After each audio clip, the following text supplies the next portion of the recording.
The auction house on Novara Prime smelled of desperation and expensive perfume. Celestia Reed stood backstage, her hands trembling as she adjusted the silver gown they had given her to wear. The fabric was finer than anything she had ever owned, clinging to her curves in ways that made her feel exposed and vulnerable. Through the curtain, she could hear the murmur of voices, the clink of glasses, the sound of wealth and power gathering to make their selections.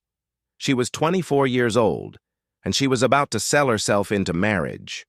The thought made her stomach turn, but what choice did she have? Her father's medical bills had piled up like an avalanche after the mining accident. The treatments for radiation poisoning were experimental and expensive. Without this contract marriage, her father would die, and her younger siblings would be left with nothing but debt and despair. A woman with sharp features and calculating eyes appeared beside her. The auction coordinator, Madame Thorne, looked her up and down with the dispassionate assessment of someone evaluating merchandise. "Remember," Madame Thorne said, her voice crisp, "smile when you walk out. Make eye contact with the bidders. You are not just selling a contract, you are selling a dream. Some of these buyers want companionship, others want status, and a few want something more primal. Give them whatever fantasy they need to open their wallets." Celestia wanted to slap her, but instead she nodded.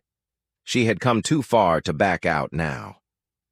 "You are lot number 17, Madame Thorne continued.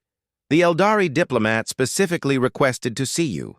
If he bids, do not look surprised. Do not look hopeful. Simply accept with grace." "The Eldari?" Celestia whispered. The Eldari were one of the most advanced species in the known galaxy.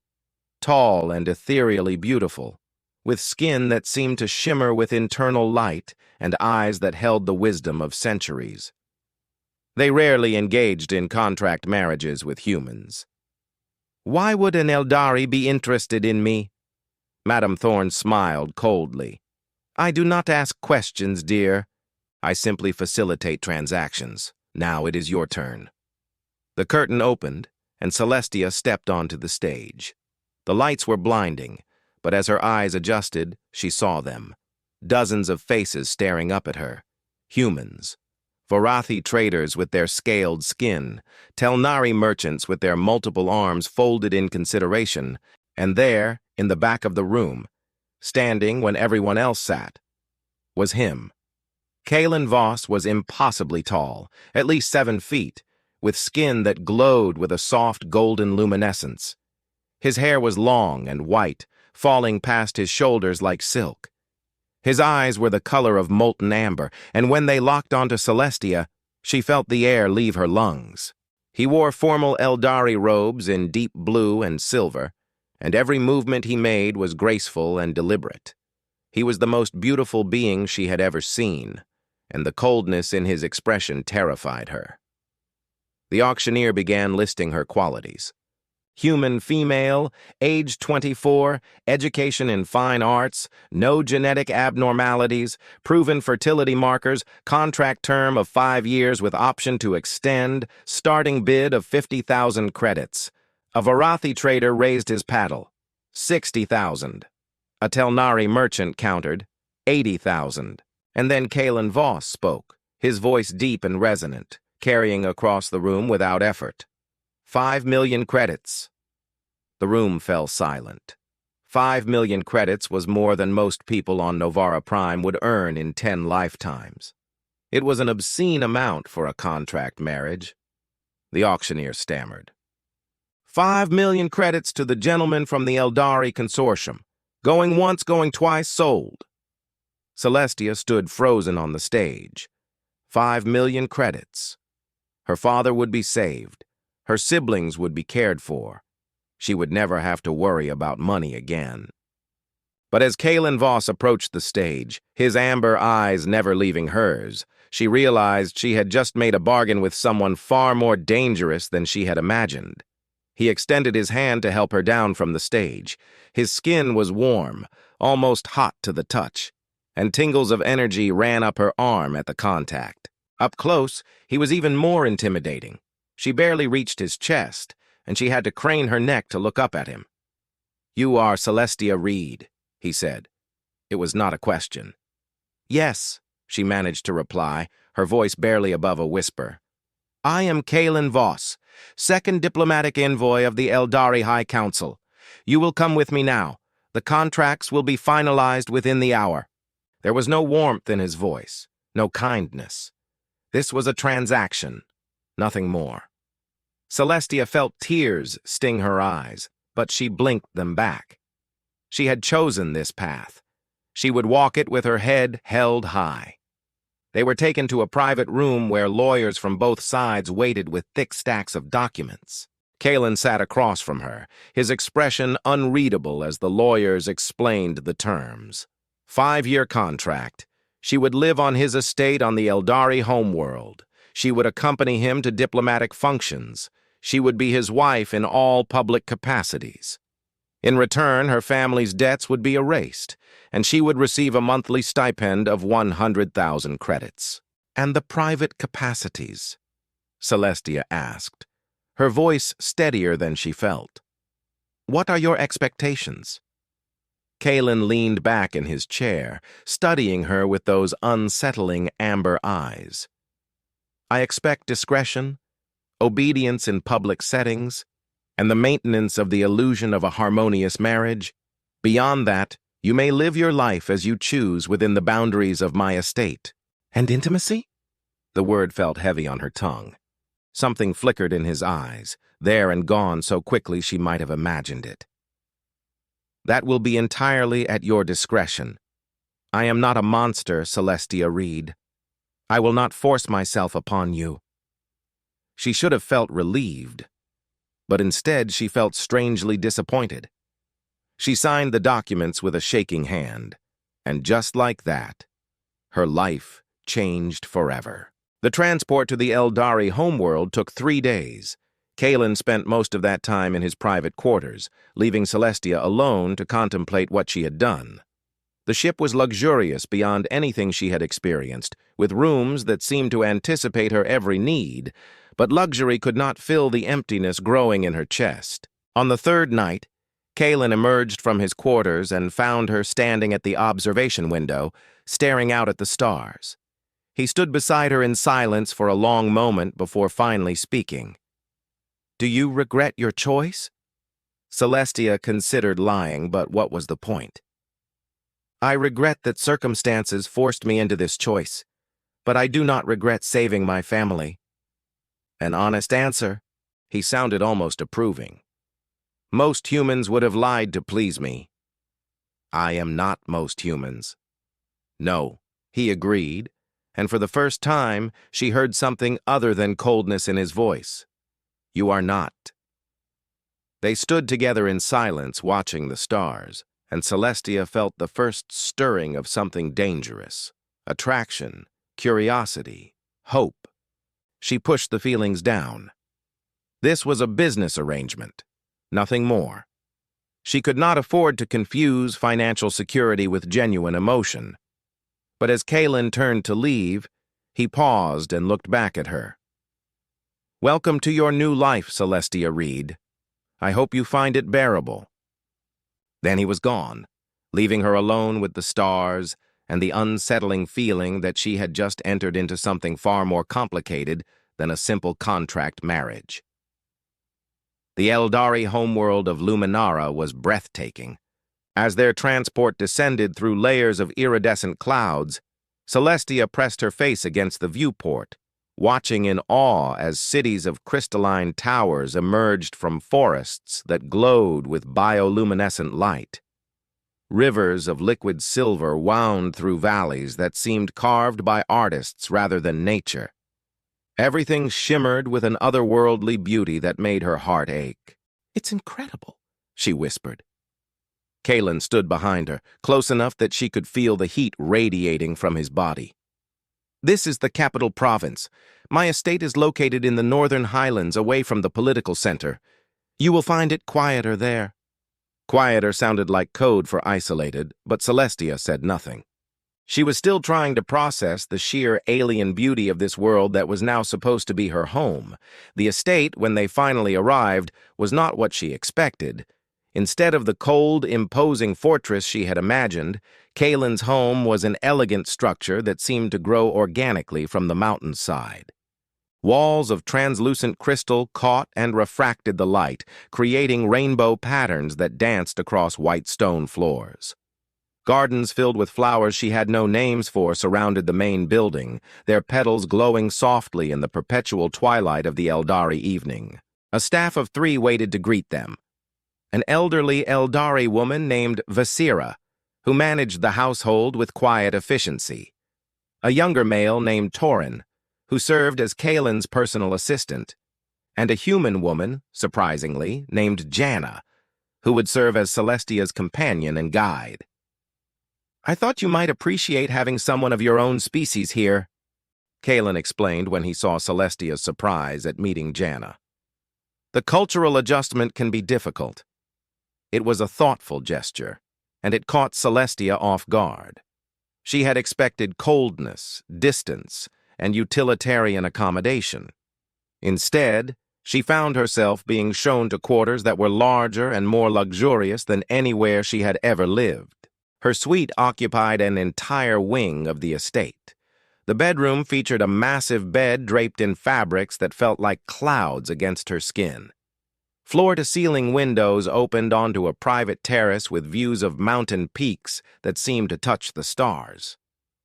There was a bathing room with a pool-sized tub carved from a single piece of rose quartz, a sitting room filled with books and art supplies, and a walk-in closet already stocked with clothing in her exact size.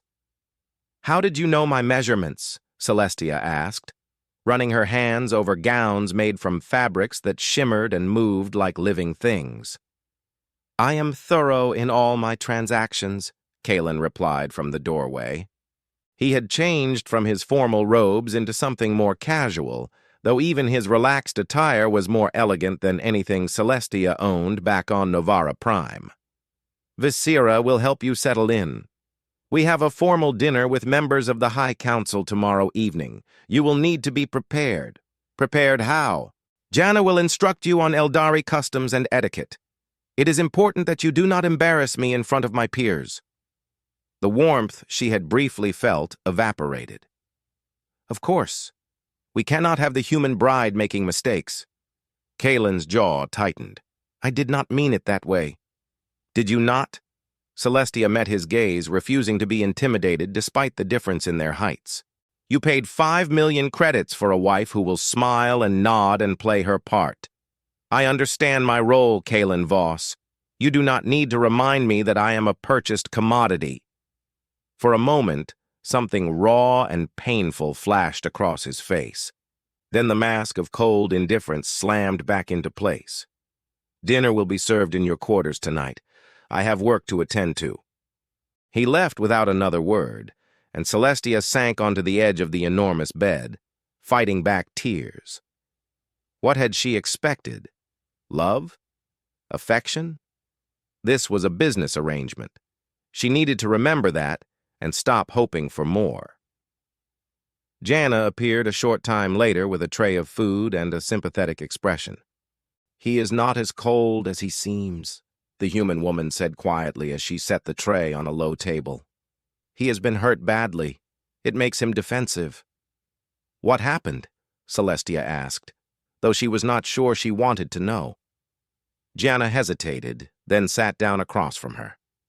5 years ago, Kaelen was betrothed to an Eldari woman named Seraphine.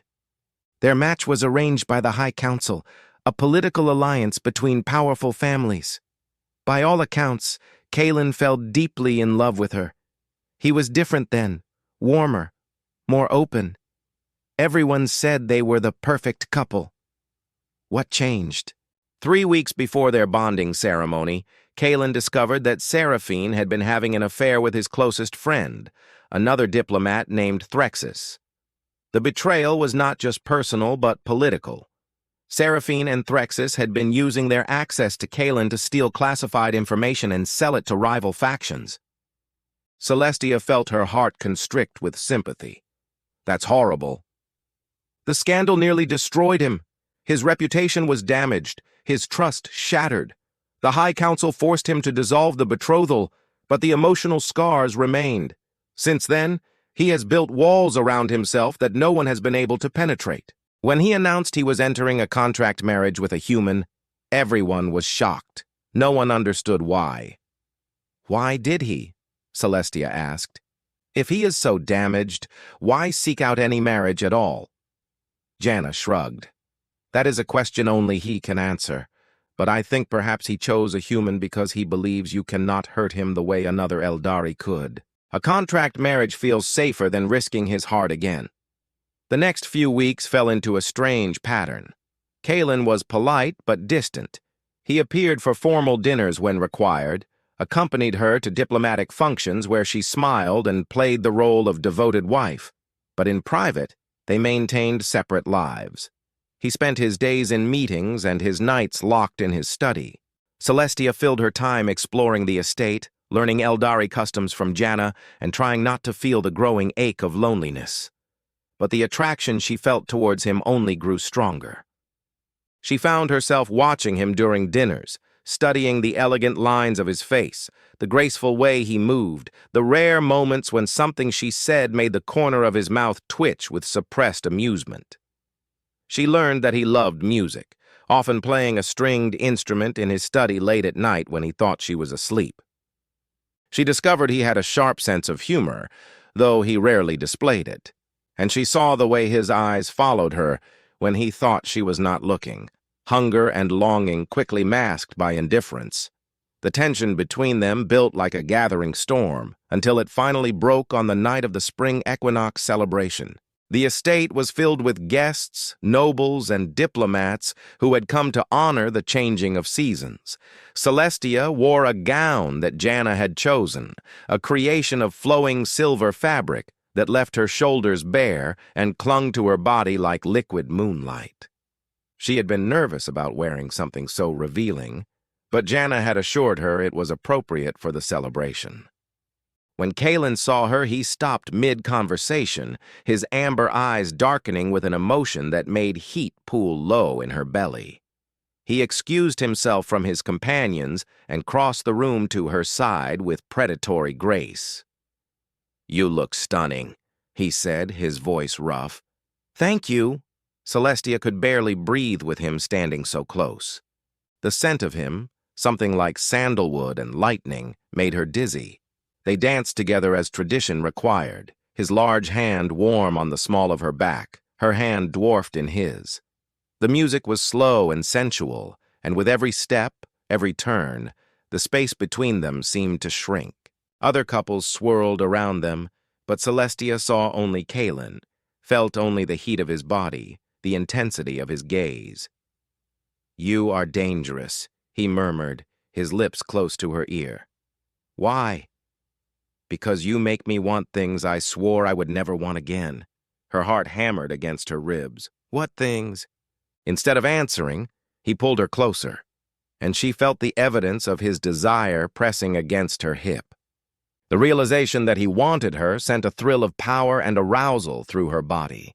The dance ended, but they remained frozen together, the sexual tension so thick it was almost visible. Then a voice cut through the moment like a knife. "Kaelen Voss, you certainly know how to choose pretty pets." They turned to find an Eldari woman watching them with cold amusement. She was beautiful in the way of her species, with skin that glowed like pearls and hair the color of moonlight. But there was cruelty in her smile and calculation in her violet eyes. Kaelen's entire body went rigid. Seraphine. This was her, the woman who had broken him. Celestia felt a surge of protectiveness and possessiveness that surprised her with its intensity. "I heard you had taken a human bride," Seraphine continued, circling them like a predator. "How delightfully novel. Tell me, darling, does she warm your bed adequately, or do you still prefer your women to have actual substance?" "Leave," Kaelen said, his voice deadly quiet. "This is a public celebration. I have every right to be here." Seraphine turned her attention to Celestia. I hope you are not harboring any illusions about his affections, human. Kaelen is incapable of genuine emotion. I tried for years to reach whatever heart he might possess and found nothing but ice. Celestia stepped forward, refusing to be intimidated.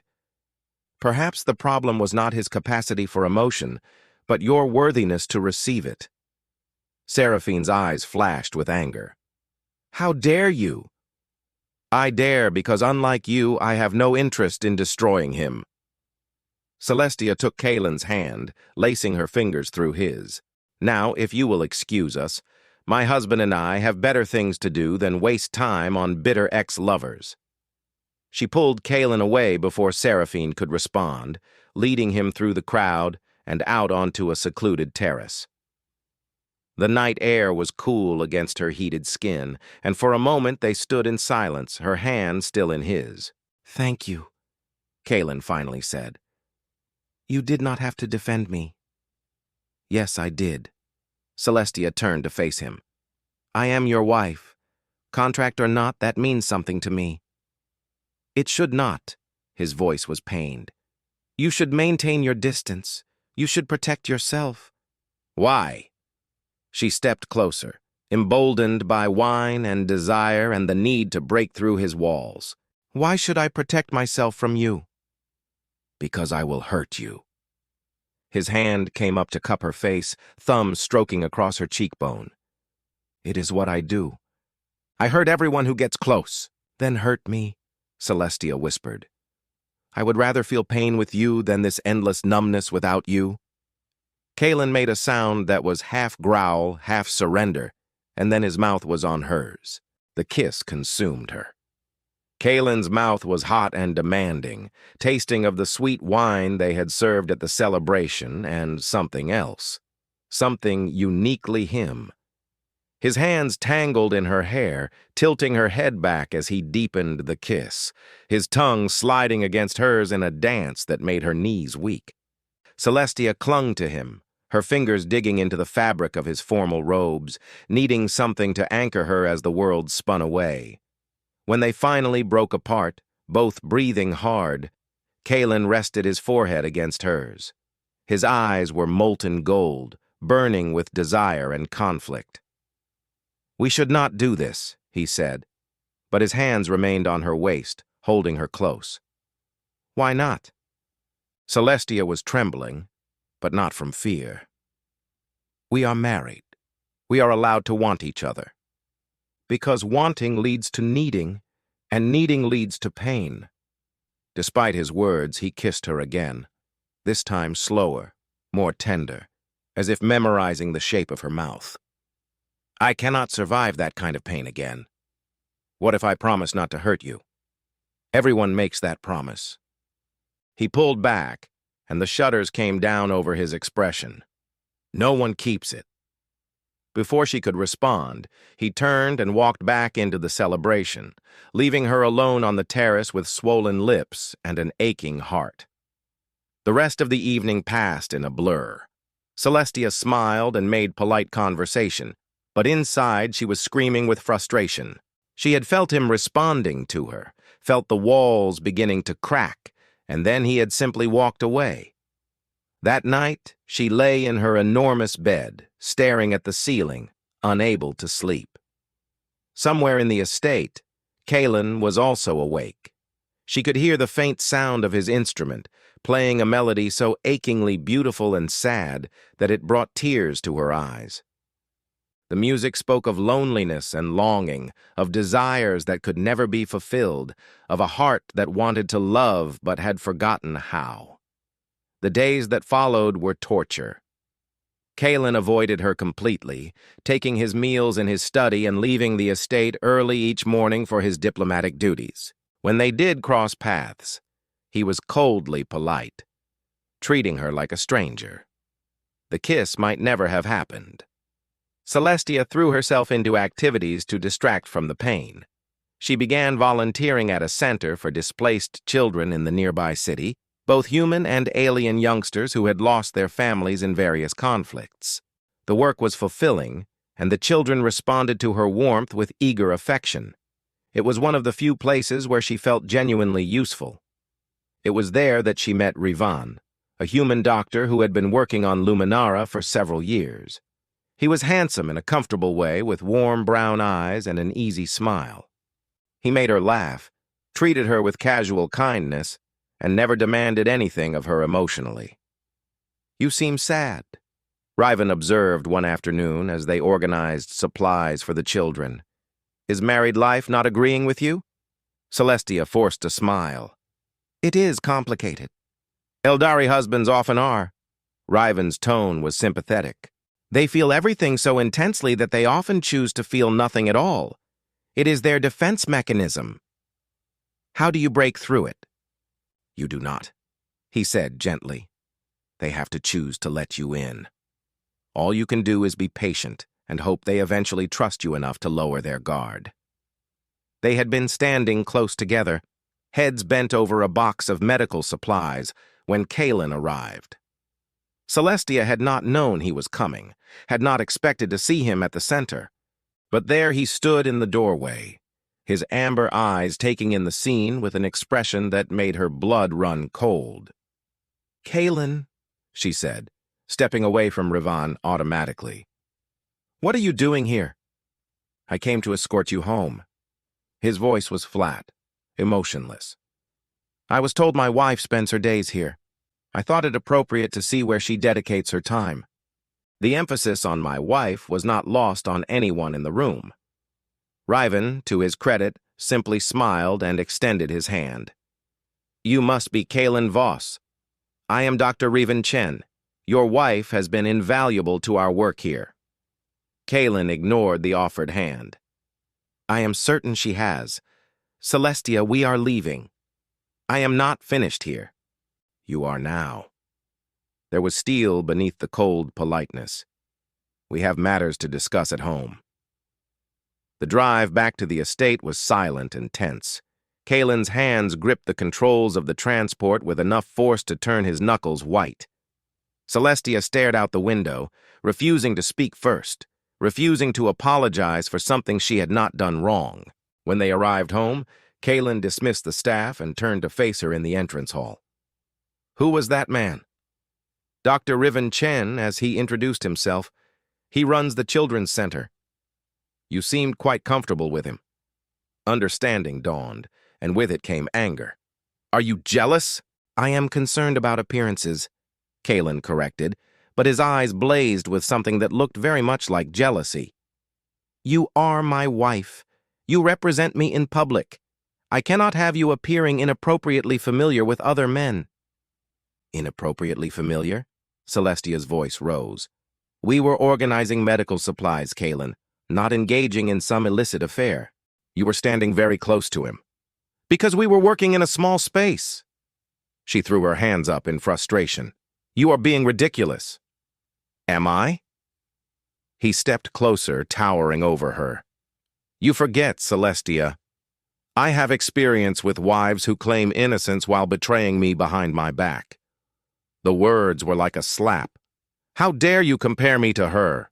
I have done nothing to earn your suspicion or your distrust. Nothing except try to be a good wife to a man who refuses to let me in." "I never asked you to try." "No, you just asked me to be a pretty ornament you can display at parties and ignore the rest of the time." Tears of frustration burned her eyes. "I am sorry I am not content to sit in my gilded cage and waste away. I am sorry I need purpose and connection, and I am sorry that you are so broken you see betrayal in every innocent interaction." Kaelen's face had gone pale, but his voice remained cold. "If you are so unhappy, perhaps we should discuss terminating the contract early." The suggestion felt like a knife to the heart. "Is that what you want?" "What I want is irrelevant." But his hands had clenched into fists at his sides. "This arrangement is clearly not working." "Because you will not let it work," Celestia shot back. "You kiss me one night and then avoid me for weeks. You push me away and then get angry when I find fulfillment elsewhere. You cannot have it both ways, Kaelen." "I never should have kissed you." The pain in his voice was raw. "It was a mistake, one I will not repeat." "Fine." Celestia was proud that her voice did not break. "Consider me properly warned. I will maintain appropriate distance from now on. Is there anything else, husband?" The formal address made him flinch. "No. You are dismissed." She turned and walked to her quarters with her spine straight and her head high. Only when the door closed behind her did she allow herself to collapse onto the bed and sob. Jana found her an hour later and held her while she cried, making soothing sounds and asking no questions. Over the following week, Celestia and Kaelen maintained a frigid politeness. They saw each other only at required functions, spoke only when necessary, and otherwise existed in separate worlds within the same home. It was exactly what Celestia had feared when she first entered this contract, and now it was her reality. Then the storms came. Luminara's seasonal storms were legendary, violent tempests that could last for days and turn the skies into roiling chaos. The estate's defenses were designed to withstand them, but even so the household prepared carefully, securing everything that could be damaged and stocking supplies. The storm hit on a night when most of the staff had been given leave to return to their own families. Only Vasira, Torin, and Jana remained, and they had retired early to their quarters in the lower levels of the estate. Celestia was alone in her rooms when the first lightning strike hit, so close and so bright that it left after-images dancing in her vision. She was not normally afraid of storms, but this was different. The thunder was not just sound, but physical force that shook the foundations of the building. The rain came down so hard it sounded like the mountain itself was being torn apart. And the lightning, continuous and brilliant, turned night into strobing day. When the power failed, plunging the estate into darkness broken only by emergency lights, Celestia felt panic rising in her chest. She fumbled for the communication panel, trying to contact someone, anyone, but the system was down. She was alone in the dark with a storm that sounded like the end of the world. Then her door burst open, and Kaelen stood there with an emergency light in his hand, his hair disheveled and his formal robes abandoned for simple sleeping clothes. He looked almost human in his disarray, vulnerable in a way she had never seen him. "Are you all right?" he demanded, crossing the room in 3 long strides. "The power grid took a direct hit. The backup generators will engage shortly, but I needed to make sure you were not frightened." "I am fine," Celestia lied. But another massive lightning strike made her jump and undermined her words. Kaelen set down the light and pulled her into his arms. "It is all right to be scared. These storms can be intense for those not accustomed to them." Being held by him was both comfort and torment. He was so warm, so solid, and the scent of him filled her senses.